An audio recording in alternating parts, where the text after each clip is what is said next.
Let's do this. Time's up. Let's do this. Leroy Jenkins. At least I got chicken. Welcome, episode 5 of PB Machine Podcast, with your host Ben Tormley and Leroy Jenkins. Practical solutions for practical problems, putting shit together. Nutrition. Sorry, the pre-workout just kicked in. Please stay safe, Mark. Actually, I woke up this morning, I was so tired. I woke up I get up about 6:30, I'm not training, and I got up at 6:30. I swear to God, it took me like half an hour to get out of bed, and I made my morning shake, which we'll get on to, because I'm lazy as fuck and I don't cook my breakfast, and I had to put in two heap scoops of pre-workout just to face the walk into work. Jesus. It's You've got a problem, man. You've got a real problem. Got problems. It's so smooth though. If you haven't tasted On Nutrition's amino energy blueberry flavor, so smooth. So smooth. It's actually quite nice. Please respond. This time it's a virtual pre-workout. Next time it'll be a real one.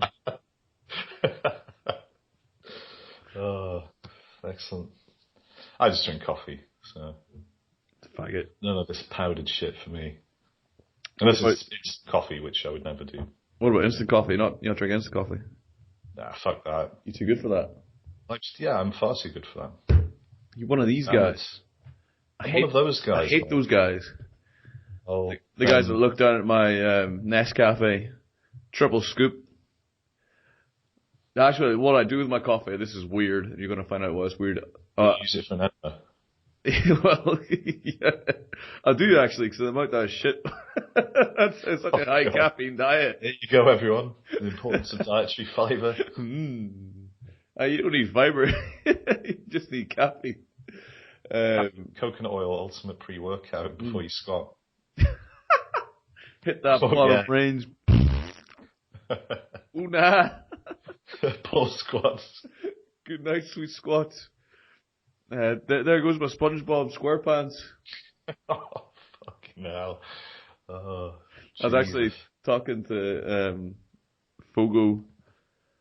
We went out for a drink on Saturday night, and one of my friends, Davey Fogo, sup Fogo, was telling me, but to embarrass him in front of 3 people, he creates. I probably should use an alias.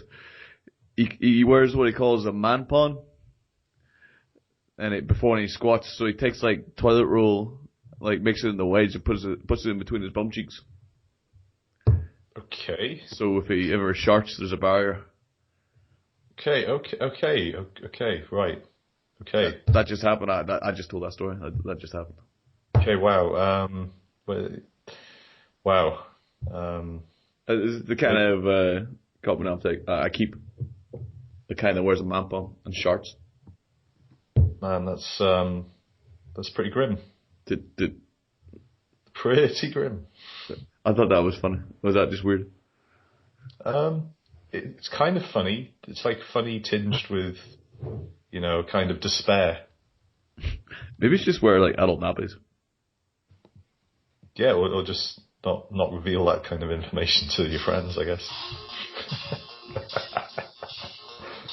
Anyway, I guess we should probably get on point here, rather than talking about sharting and Oh no, there's no rush. Well, there isn't any rush. I've got shit all to do today. Yeah. That's the benefit of being self-employed, by the way, anyone listening. You can just spend all day recording podcasts, maybe not even recording them, actually, just on Skype with Mark and pretending you're recording them.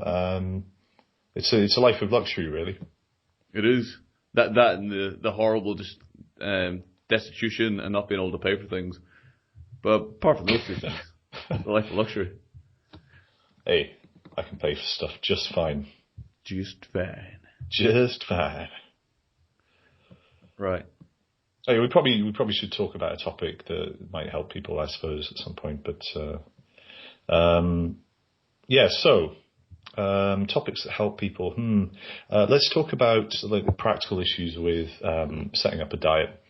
In particular, how do you actually sort of take ownership of your nutrition in terms of preparation, planning, all of the important stuff that actually comes before tweaking your macros.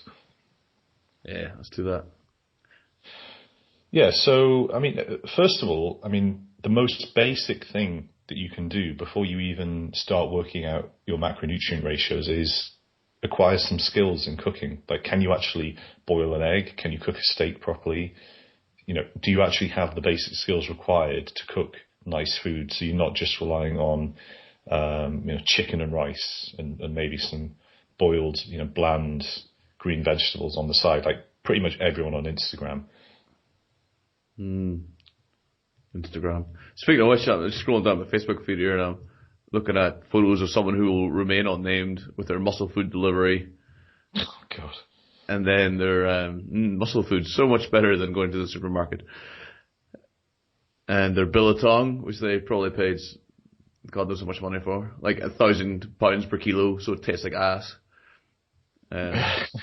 Chocolate flavored peanut butter. Powdered peanut butter. You fucking powdered what, peanut butter. So nice. Fucking what? Chocolate flavored powdered peanut butter. Why you've destroyed one of God's greatest creations? Yeah, no shame. Absolutely no shame. Hang your head in shame, though, who shall not be named. Hang your head. Also, muscle food? I thought you were better than that. Which was for life. Not. Anyway, yeah, so cooking skills. Where can I acquire these cooking skills, Ben? Well, there's loads of videos, loads of cookery shows that you can watch, series on YouTube, how-to videos. There are so many cookery books out there that tell you about the basics, that it's just, just use Google basically. Because if you can't even put the effort in required to do that, then, there's pretty much no point you trying to set up a diet. But you're probably even trying to procreate, to be honest. Yeah, just don't do it.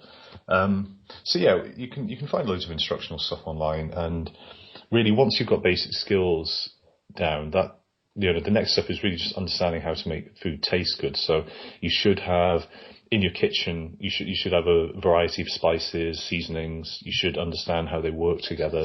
So you should always have some basic staples in there.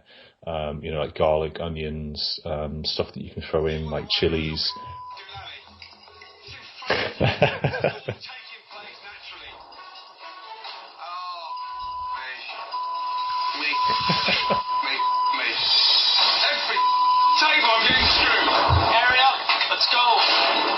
Do you think Gordon can show me how to cook?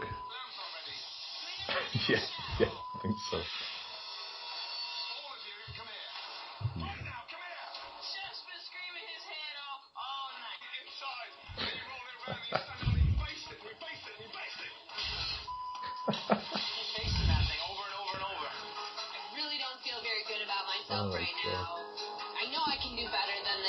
Is the American accent the most annoying thing on the planet? You tell him, Gordon. Yes, Gordon. 4 minutes out. I love that man. So where were we before you rudely interrupted? We were just talking about basic skills, things that you need in your kitchen. So you should have, proper kitchen knives that you've actually kept sharp, chopping board, good quality pan or set of pans, especially for cooking steak. That's super important. Essential.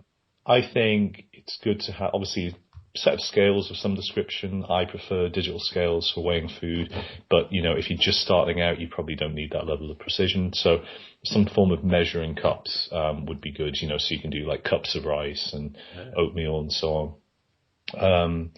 And beyond all of the the basic equipment stuff, I think a steamer is actually a really good investment, because you can cook rice and egg, cook vegetables. You can just leave it on. You don't need to actually watch it like you would if you boiled vegetables, which obviously is a crime anyway.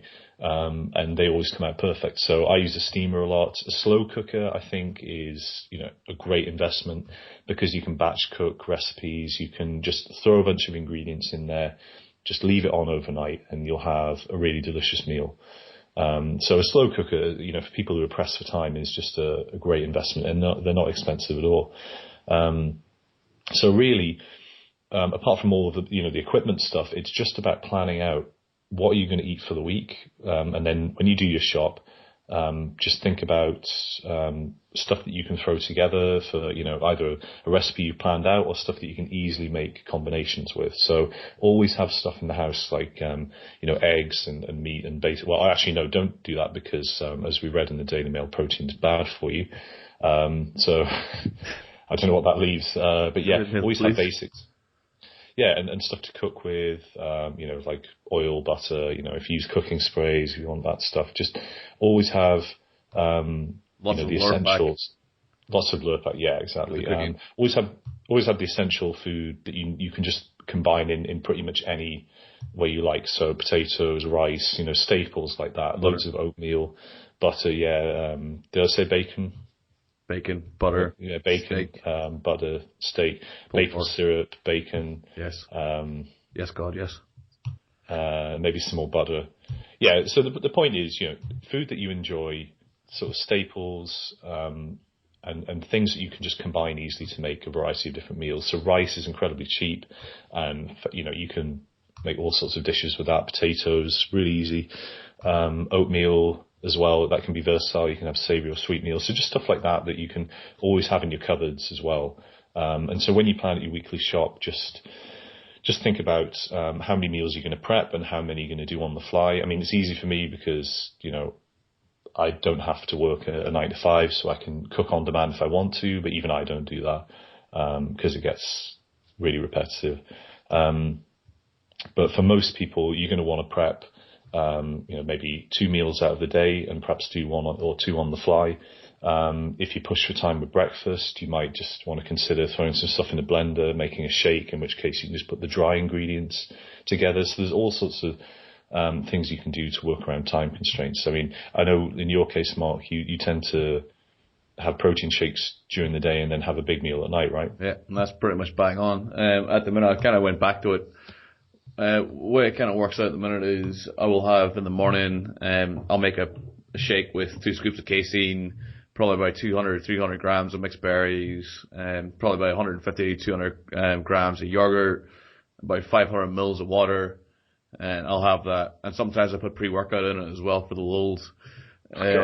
I'll normally eat out for lunch if it's a big training day, because there's not really any time to get anything sorted. If it's not a big training day, then I'll normally have time like today where I'll just head home a bit earlier and I'll cook my lunch. I'll normally have something decent for that. Dinner, what I'll do for my weekly shop is, I think this is a fairly decent thing, is like you said, to plan out your weekly shop. I think enough people, the vast majority of people probably don't do that. Yeah, people just tend to go in the shop, buy stuff that's on offer or stuff that sort of grabs their attention while they're in there, and they don't plan enough. And I think the key for me has always been to actually know what I want to cook during the week before I step foot in the supermarket. And so obviously there'll be things I buy on a whim, but most of it is the stuff that I've already planned out. And if you do that, it's really difficult to mess up your diet. Yeah. I think it's really easy just to have your main meals planned out, so just your dinners planned out. Monday, Tuesday, Wednesday, Thursday, Friday. Have what you like, eat what you like. That tends to be my biggest meal, just because it tends to be my only solid meal. # lean gains.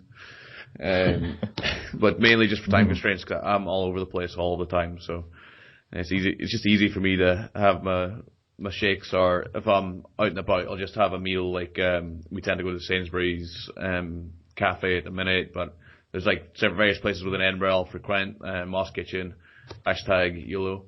Really nice curry place in Edinburgh, place I'll go for like healthy food. I'll just head up KFC or Burger King because #YOLO. But yeah, I'll just eat out for lunch normally. But one thing I would recommend is just having the same lunch all the time, just because it's lunch. It's literally just fuel. If you're working a busy job, if you just make sandwiches, there's nothing wrong with it. There's nothing wrong with just making a couple of sandwiches, having a protein shake, and a yogurt or something like that, and just having the same shit every day. It's boring, but really, yeah. Do you give a fuck during work? 'Cause I don't. The thing is as well, not every meal you eat has to be super interesting.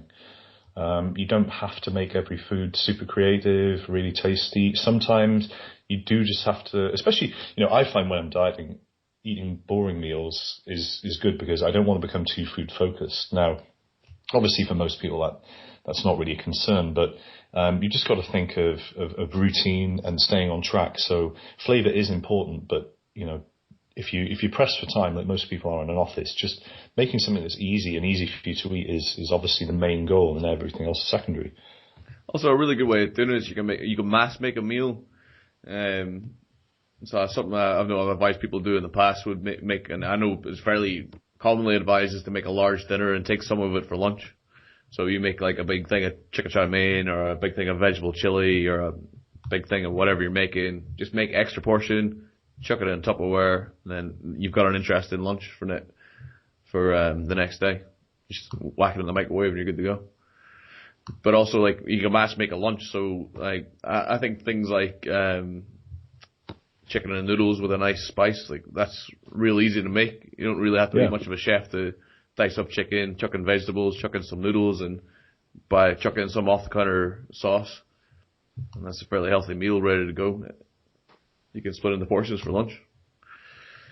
Yeah, that's a really good point. And often what I used to do in the past was, like you say, just cook meat up in advance with whatever seasoning I wanted, and then I would just portion that out and add that to meals with, different sort of carbohydrate and fat source. I mean, in principle, that's a really good way of constructing meals. Thinking, what's my protein source going to be? What's my main source of carbohydrates going to be? And what's my main source of fat? And just pick like one food which is dominated by that macronutrient. Yeah. So you might say, sorry, go ahead. No, that's good. That's like kind of how I think about it is I'll build my meal based off the meat. So if I know I'm having steak, like you're thinking of mashed potatoes, some kind of veg, maybe chips, like whatever. Or if you're having pie, then maybe you don't have such a starchy side. Maybe the pie is the starch. Or if like you're having chili con carne, if you're having it with rice, do you need to have pitas? Sort of that's how I think about like I'm putting together my meals. Yeah, exactly. So that's pretty much the way I do it as well. And then of course, once you've worked out, what's my protein source, what's my carb source, what's my fat source, then you can start playing around with flavor combinations. You can be more creative. And once you've mastered that process, it becomes really automatic. So you don't have to worry too much about the food tasting good because you'll have reached a level where that, the basic stuff like macronutrient content and making sure it fits your, your sort of plan for the day is automatic. And then, the other more high level stuff like the flavor, and, adding creativity to it is something you can focus on at that point. But I think it's good as well, just to have a sort of ritual, like, I'll often eat the same things every day and then just rotate my sort of plan for the week. And then occasionally I'll do meals on the fly, but I like to have sort of pretty much the same breakfast all the time, just because it's automatic and it means I can focus on other things. I'm not thinking too much about what I'm going to do with my meal. And I'd rather just have that time to, do some work or, enjoy a cup of coffee and stuff like that. Yeah, I honestly don't think there's anything wrong with eating the same shit all the time. Something like anytime I've been in reasonable physical shape and not a lardy piece of shit mess like I am right now. I pretty much my diet would stay the same. I would just, the only thing that would change would be my main meal. That would be pretty much it. I do think like stability is a big thing for dieting. Yeah, because where most people go wrong is when they have to make decisions on the fly. Unless you're reasonably experienced with dieting, that's the hardest thing is knowing how to compensate and make adjustments. So if you remove that if you remove that issue completely by following a fairly rigid plan, then that's great. It's a bit like if someone learns to ride a bike and you put like stabilizer wheels on there for them, and then at some point you can remove them. It's kind of that principle of not allowing yourself too much freedom so you can actually mess up. Yeah. Yeah, I think especially if it's like your first shot or you're new into this and you haven't developed the habits. Because at the end of the day, the main thing you're developing is the habit of doing this, the habit of eating in a healthy way or eating towards a goal. So you're ingraining it in yourself. You're not, and when you don't have it ingrained, to kind of go off track's very easy. So you need a well-defined track to actually stay on track. So I do think like a regimented diet is quite a good thing to have. Something like the kind of successful diets I think are the successful diets that have the best retention are things that are real clear cut. So like low carb, low fat, any kind of fasting diet like Lean Gains, the 5-2 diet, whatever the fuck it is, if it's got real basic rules that you can just stick to, even if they're repressive or retarded, in the case of like low carbs, no real rationale behind it, low fat, no real rationale behind it, it's just calorie constriction via macronutrient, not restriction, what's the word that say get rid of something? Elimination. Macronutrient elimination, or something like the Lean Gains diet, where they've bro-scienced it, but it's a calorie, there's a window of calorie consumption, so that's calorie reduction by limiting the actual footprint you have in the day to eat. It all works off the same principle, it's just calorie reduction. But it's the mechanism behind it, but I think it's more the clear, coherent set of guidelines that you can stick to easily. I think that's the important thing. I think if some people try to eat like a bodybuilder where they had like 8 small meals, like you bear in mind like a bodybuilder is like inculcated in this eating disorder and has been for like 10, 20 years, so it's easy for them to like make it like eat like to mass cook on a Sunday and then eat 8 small meals during the day. By the way, if you're listening to that's fucking weird. But like they do it and it works. Like if you want to get into that kind of condition, you need to be a bit weird. It's not normal to be in that shape. And the things you got to do, like you got to make huge sacrifices to get to that place. And you have to be extremely regimented to get into that place. You have to be able to stick to the small calorie tweaks, that 50 calories here, 100 calories there, this amount of carbs. Like you have to be able to do that. But if you're just starting out, if it's a spectrum between eating disorder and not knowing what you're eating, you're right at the start of that spectrum. So if you want to get into the spectrum to the point where you actually have control over what you're doing and what you're eating, you're going to need to get into some kind of structure. So I say what you want about diets like paleo or fucking Lean Gains or whatever. Like the actual science behind it is actually irrelevant. It's just the guidelines and the actual regimen that they'll give you are a worthwhile process, I think. Yeah, it's always about adherence with everything. It's what can you stick to consistently for long enough to reach your goals. And it's also about your personality type, because you know what, some people, their personality type dictates the sort of diet structure they can follow. It's people, for instance, like me, who like are really happy sticking with the same foods over and over. It doesn't bother me at all. That means that any diet I follow, I can pretty much just get into a routine and I just follow it from start to finish. But if you're not that sort of person, you might need to look at other strategies just to make sure that your adherence is there. So it's just practical, really, making sure that you do what's best for your circumstances, your personality, rather than just following something because it's it's what everyone else is doing. Yeah, I think I'm not really going to beat that, so I think that's probably a good place to leave it. Yeah, I thought it was pretty good. Yeah.